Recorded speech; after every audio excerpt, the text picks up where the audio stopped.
Isang lalaki ang nahuli ng kanyang misis na may ibang babae.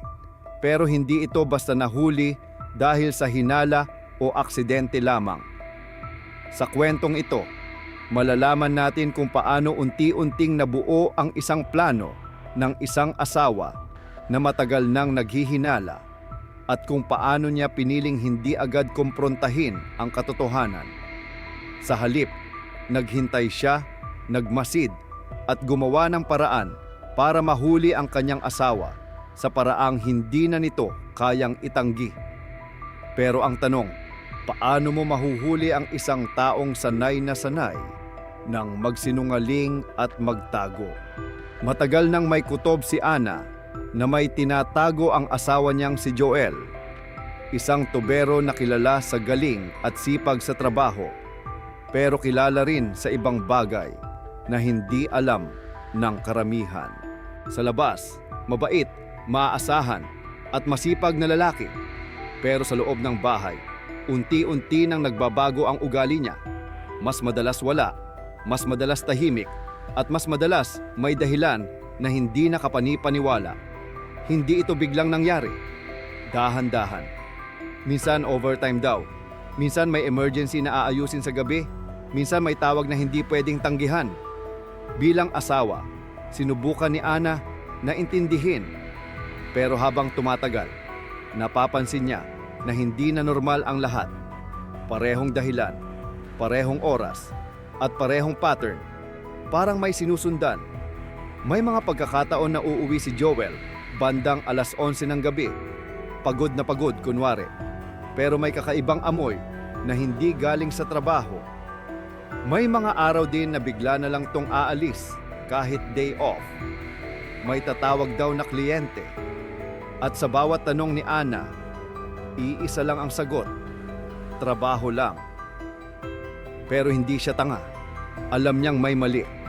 Ang problema, wala siyang ebidensya. At kung wala siyang mapapatunayan, wala rin siyang magagawa. Gusto niyang makipaghiwalay.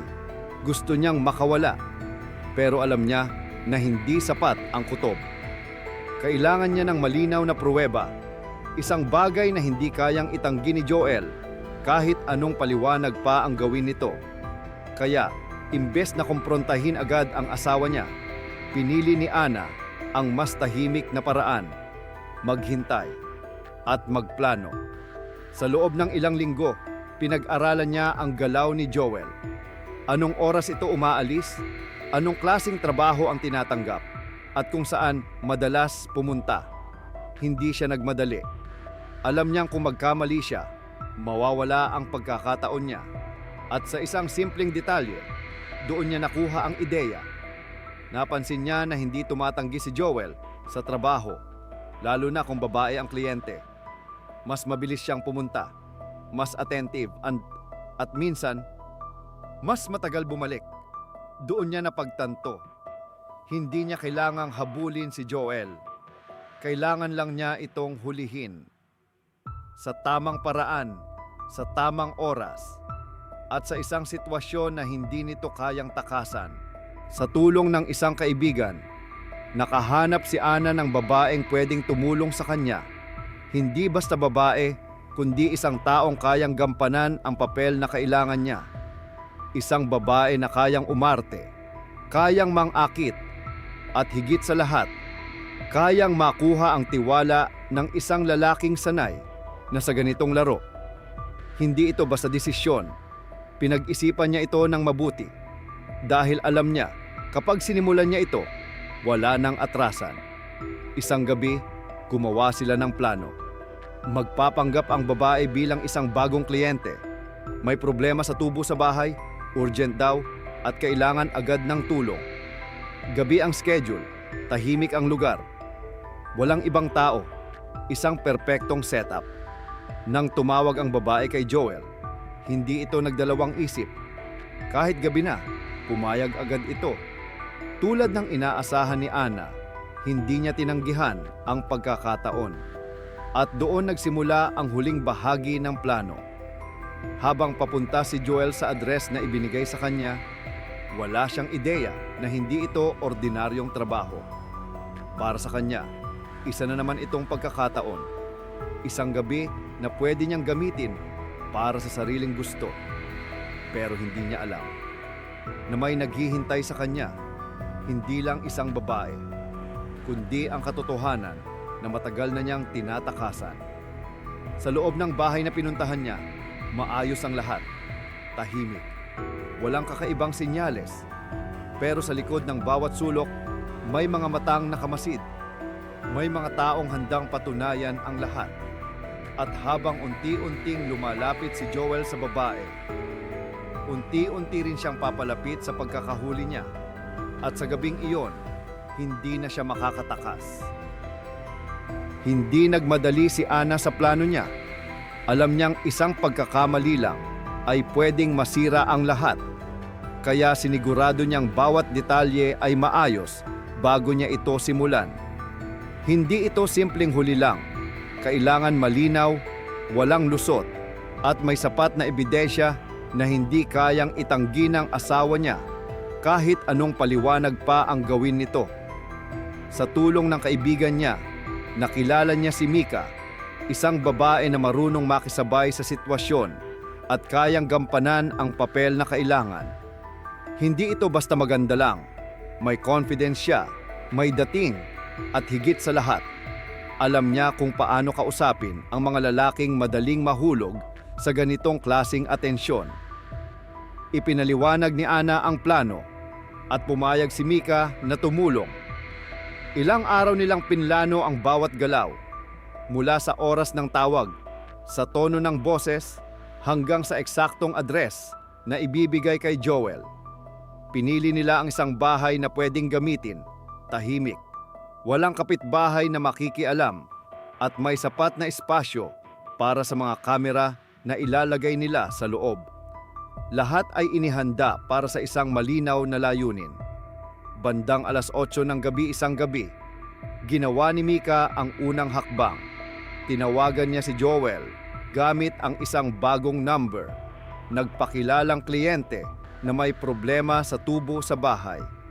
Hindi siya nagmadali magsalita, kalmado lang, pero may halong lambing sa boses na hindi agad halata. Sapat lang para makuha ang atensyon ni Joel. Tulad ng inaasahan, hindi nagtagal ang usapan. Nang marinig ni Joel na mag-isa lang ang babae at urgent ang problema, pumayag agad ito kahit gabi na. Hindi na siya nagtanong ng masyado, hindi na rin siya nag-alinlangan. Para sa kanya, isa lang itong normal na trabaho, o baka higit pa doon. Habang papunta si Joel sa address, nasa loob na ng bahay si Mika, handa sa role niya. Simple lang ang suot, pero maayos ang ayos.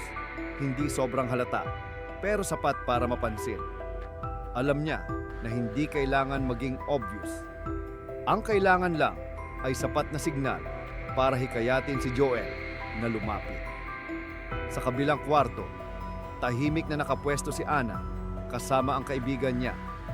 Nakaset na ang mga kamera, nakahanda ang mga recording devices, at nakamonitor ang bawat galaw sa loob ng bahay.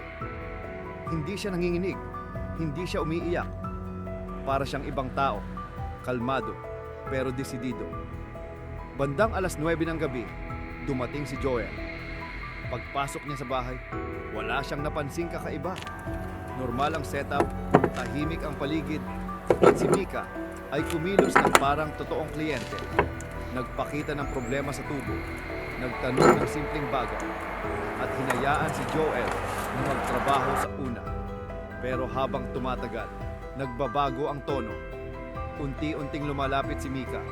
Nagiging mas personal ang usapan, mas nagiging relaxed ang kilos niya. Hindi siya nagmamadali, pero hindi rin siya umatras. Hinahayaan niyang si Joel ang mag-adjust. At tulad ng inaasahan, ito mismo ang lumapit. Sa bawat galaw ni Joel, mas nagiging malinaw ang intensyon nito. Hindi na ito tungkol sa trabaho. At yun ang hinihintay ni Ana. Sa kabilang kwarto, tahimik siyang nanonood. Hindi siya nagsasalita, hindi siya gumagalaw.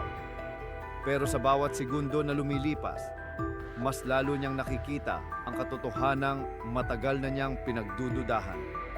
Wala na itong itatanggi, wala na itong pagtatakpan. Nasa harap na niya ang lahat. At habang patuloy ang kilos ni Joel sa loob ng bahay, hindi nito alam na bawat galaw niya ay naitatala, bawat salita ay naririnig, at bawat intensyon ay malinaw na ebidensya laban sa kanya. Hindi na ito simpleng hinala. Ito na ang katapusan.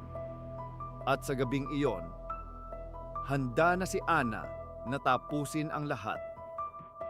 Habang patuloy ang kilos ni Joel sa loob ng bahay, unti-unti na siyang nawawala sa isip na trabaho lang ang pinunta niya. Sa harap niya si Mika, kalmado pero may halong paglalapit na hindi na pwedeng ipagkamali. Sa bawat segundo, mas nagiging malinaw na hindi na ito simpleng pag-aayos ng tubo, kundi isang sitwasyon na siya mismo ang kusang pinapasok. Sa kabilang kwarto, hawak ni Ana ang sarili niyang emosyon. Tahimik lang siyang nakatingin sa monitor. Pinapanood ang bawat galaw ng asawa niya. Wala na siyang kailangan pang patunayan. Nakikita na niya mismo ang katotohanan. Pero kahit handa siya sa eksenang ito, iba pa rin ang pakiramdam kapag nangyayari na sa harap mo ang bagay na matagal mong kinatatakutan. Bandang 9:30 ng gabi, naramdaman niyang sapat na. Hindi na niya kailangan pang maghintay. Hindi na niya kailangan pang patagalin. Sa isang iglap, binuksan niya ang pinto. Diretso siyang lumabas. At doon, nagbago ang lahat. Pagharap ni Joel, doon niya nakita ang asawa niyang si Ana, nakatayo sa harap niya, tahimik, pero mabigat ang tingin. Para siyang nanlamig. Sa isang segundo, nawala lahat ng kumpiyansa niya. Wala siyang masabi. Wala siyang maipaliwanag dahil alam niyang wala na siyang lusot. Hindi na ito hinala. Hindi na ito tanong. Ito na ang katotohanan. Sa gilid, umatras si Mika, tumigil sa role niya. Hindi na ito eksena na kailangan niyang ituloy. Tapos na ang trabaho niya. Ang natitira na lang ay ang harapin ni Joel ang ginawa niya. Ganito ka pala. Mahina pero diretso ang boses ni Ana. Walang sigaw, walang drama, pero mas mabigat pa sa galit.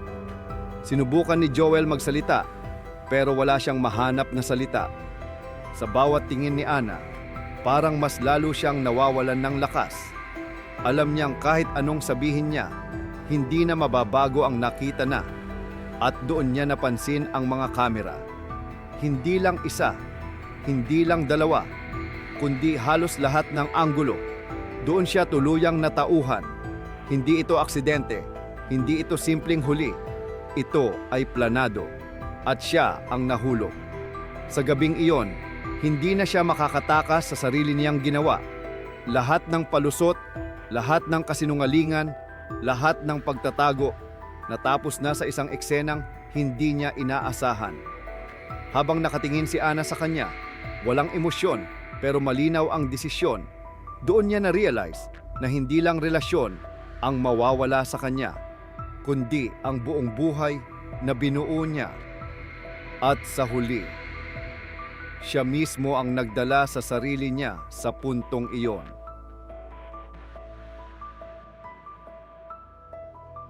Huwag kalimutang i-like ang video at mag-subscribe sa channel na ito.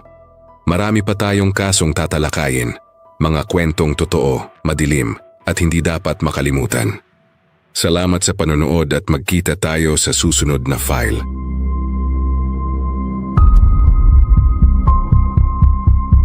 Dark File.